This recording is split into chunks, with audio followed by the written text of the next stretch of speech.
back to my channel and this is Sobat Sastra.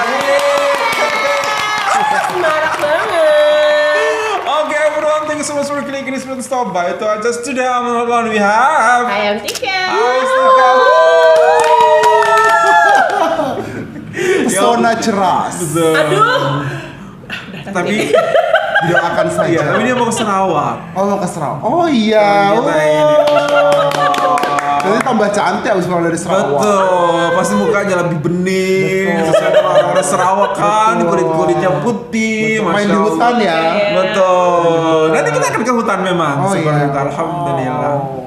Ayo makanya. Iya, aduh. Semoga nanti Semoga ya. ada kesempatan lain. Amin lagi. amin. Insyaallah akan tetap ada, Mister. Oke, now also we have. Assalamualaikum everyone. Aziz here again yang tidak ikut ke Sarawak. Oh.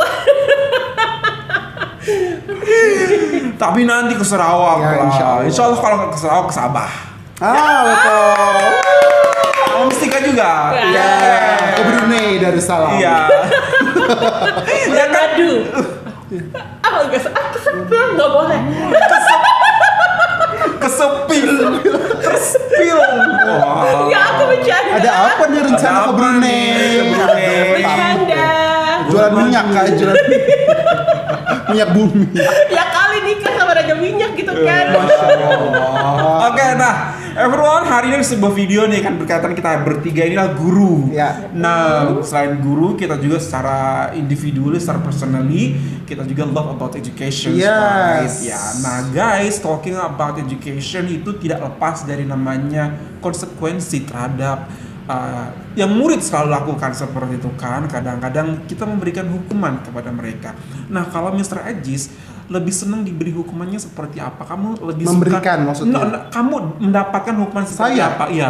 Kalau kamu personally lebih suka kayak dimarah-marahin atau lebih suka di ngomong pelan-pelan atau kadang-kadang memang harus dikerasin kalau dirimu? Kalau saya sih lebih suka diberikan teguran ya.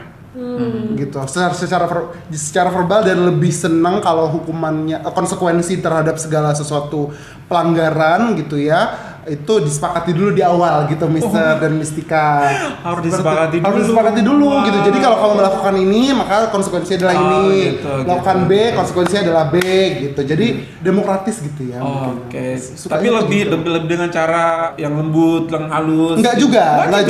Dikerasin juga oke. Oke, Masya Allah. karena saya percaya bahwa saya tuh kalau dilembutin malah jadi lebih santai gitu ya, take it for granted gitu. Memang butuh satu sentuhan yang agak firm gitu ya untuk lebih wake up call gitu ya, untuk lebih disiplin lagi gitu. Oke. Untuk pasangannya Aziznya noted. Nah,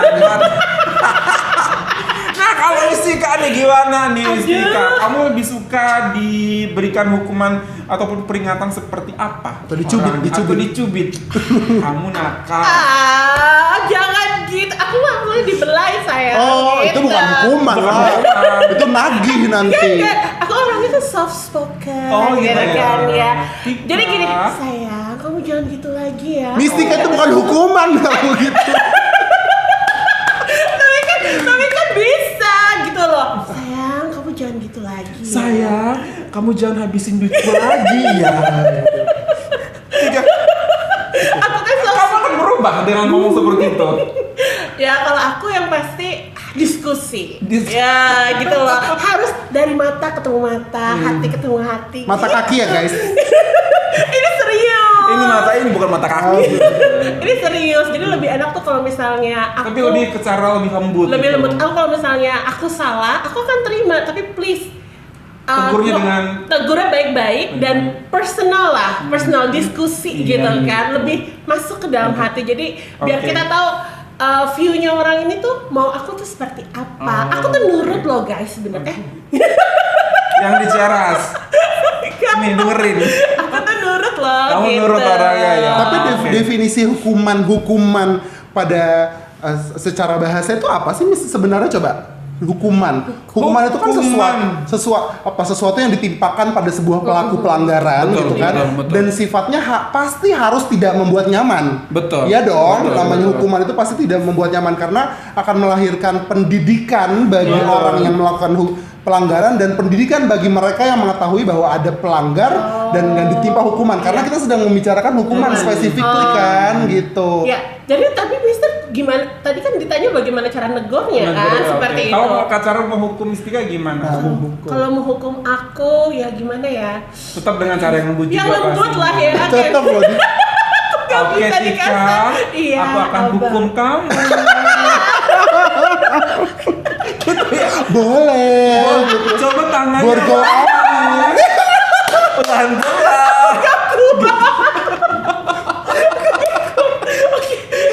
Nah, everyone setuju gak sih kalau kita ngomongin tentang hukuman ataupun memberikan warning ataupun menegur itu dengan cara yang keras juga pasti ketika karena aku mungkin the eldest among all of you guys, jadi ketika aku back then in my age ketika kecil itu orang tua aku sangat keras sama aku gitu. Tapi to me aku terima dan aku lihat hasilnya seperti ini gitu. Jadi aku lebih takut untuk melakukan kesalahan, lebih sadar ternyata ini salah dan berakibat apa seperti. Jadi aku bener-bener bawa dan ingat banget tuh karena aku nggak mau dihukum lagi gitu. Jadi aku akan tetap ingat gitu seperti itu. Tapi yang perlu kita ketahui bahwa peringatan, teguran dan hukuman tidak setara. Tapi peringatan dan teguran adalah bagian dari hukuman seperti itu. Oke, betul sekali. Nah, everyone, beginilah ternyata cara beberapa orang Malaysia. Aku nggak bisa mengeneralisasikan karena hanya beberapa aja orang Malaysia. Coba kita bisa diskusikan efektif apa tidak cara mereka menegur ataupun memberikan nasihat kepada anak-anak. Tergantung mereka. perspektif Tergantung kita nanti perspektif ya. seperti apa. Everyone, here we go. Kalian setuju apa enggak ya? Nanti kita bahas ya. 1, 2, 3. Tak mau semayang, Oh, tak tak mau masuk. belajar. Hari-hari bangun tidur nak handphone.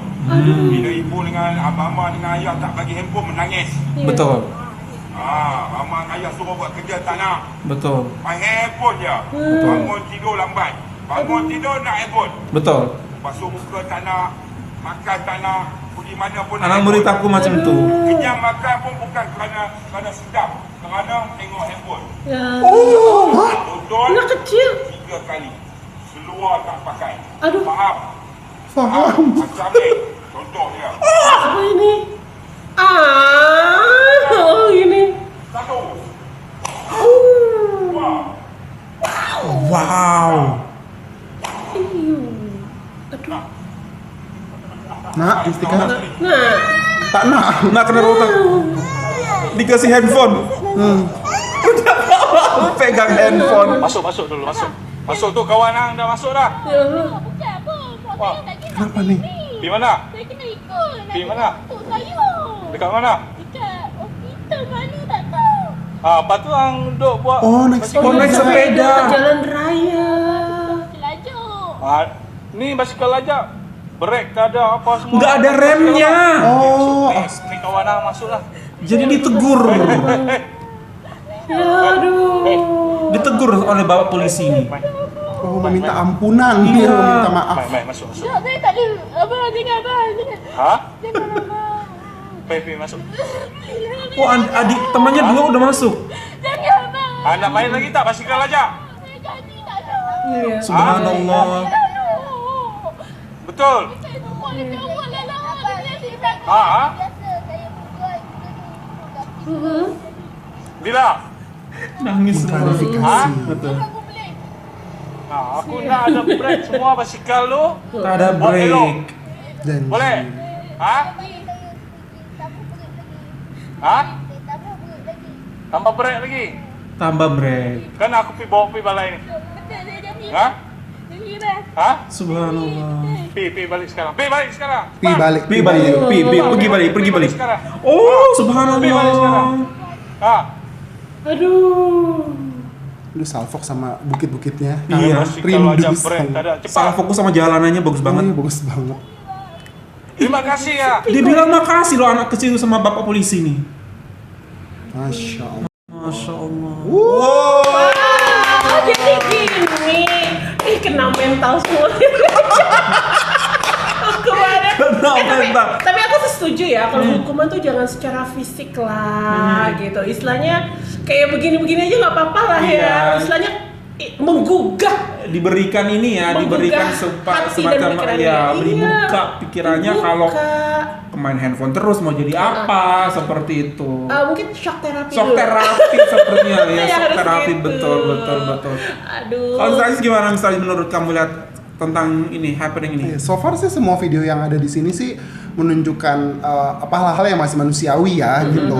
Kemudian tadi disabet ya sama dipukul pakai rotan itu kan sebenarnya disyariatkan ya. Betul, bahkan di agama kita juga kan, apabila sudah tidak mau sholat di usia tertentu balik pukul dia seperti itu. Gitu. Tapi memang ini bentuknya bukan hukuman, tapi bukan hukuman represif. Kalau represif itu kan sesudah dilakukan. Betul. Tapi ini adalah tindakan preventif sebelum dilakukan gitu. Jadi jangan sampai ada anak yang berani-beraninya melalaikan ibadah sholat walaupun memang terlihat belum balik loh.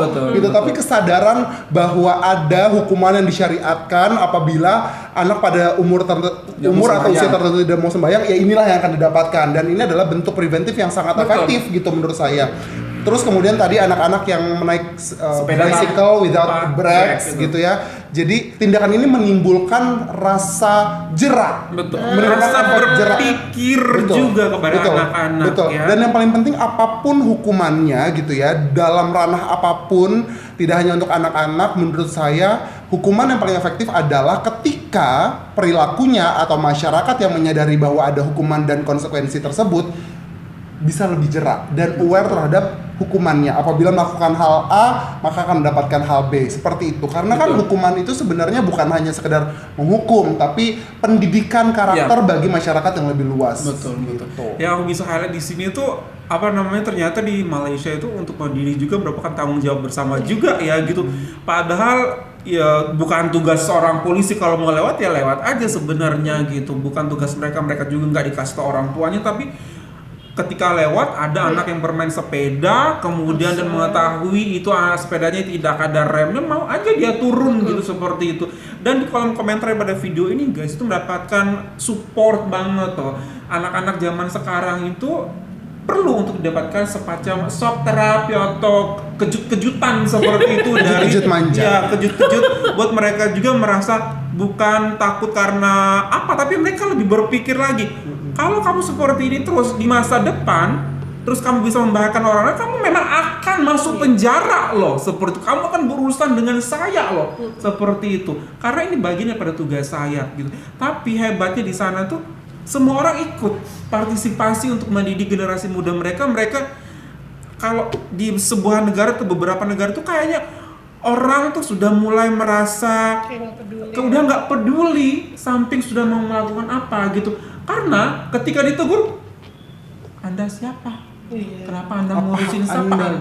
Apa hak Anda untuk menegur saya, untuk mengatur saya? Suka-suka saya, yang celaka-celaka saya, yang berdarah-berdarah saya.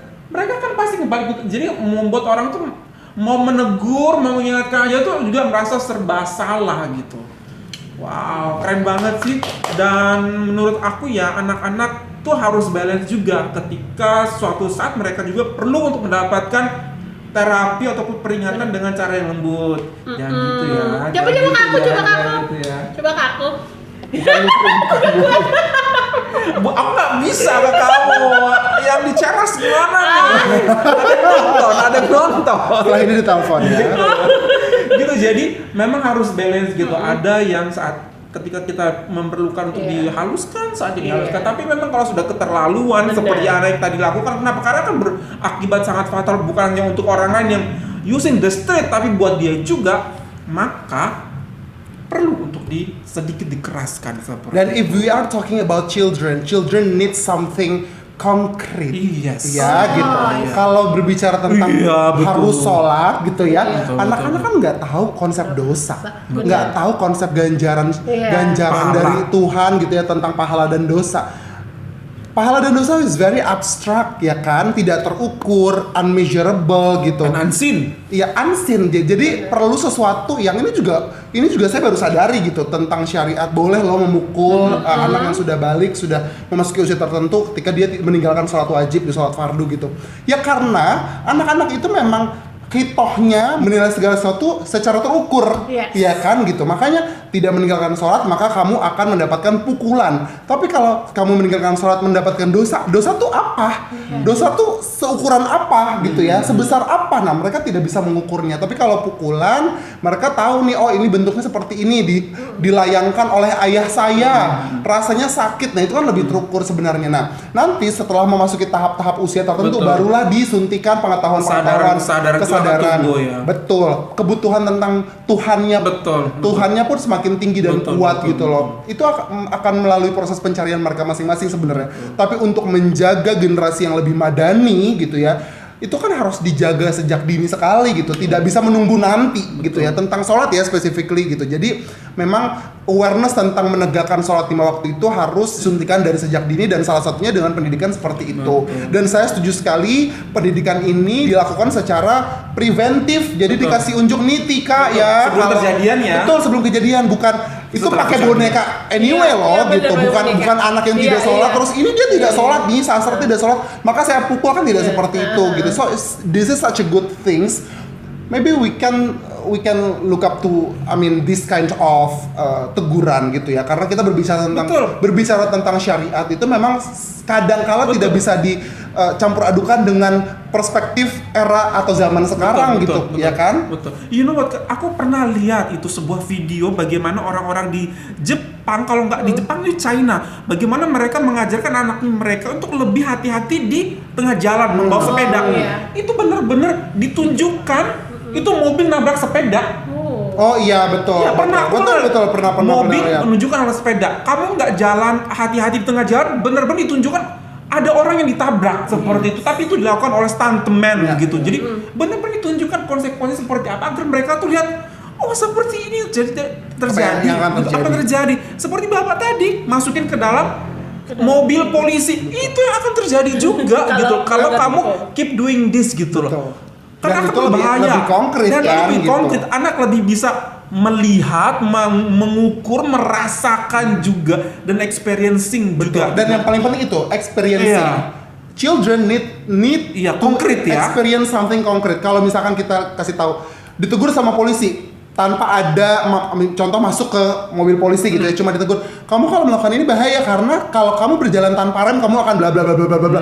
Boro-boro kedengeran itu. Betul. Udah takut duluan karena itu polis yang Iya. menegur gitu kan. Udah nggak kedengeran deh apapun hal yang disampaikan oleh polisi. Tapi kalau tahap pertama adalah ambil anaknya masukkan ke mobil polisi, sensasi itunya langsung terkonstruk gitu ya. Jadi mereka itu belajar mengenai ganjaran atau hukuman gitu ya, konsekuensi dari hal yang mereka alami sendiri gitu. Jadi ini is such a constructivism learning Iya, yang ditegakkan oleh orang-orang Malaysia. Okay everyone, thank you so much for this video recommendation, and that's all. Hopefully that you found this very good. If you found this very good, don't forget to thumbs up. And if you're new to this channel, don't forget to subscribe dan support mas from us in Indonesia, Malaysia boleh, dan Indonesia bisa. Harus bisa. Bye everyone, assalamualaikum.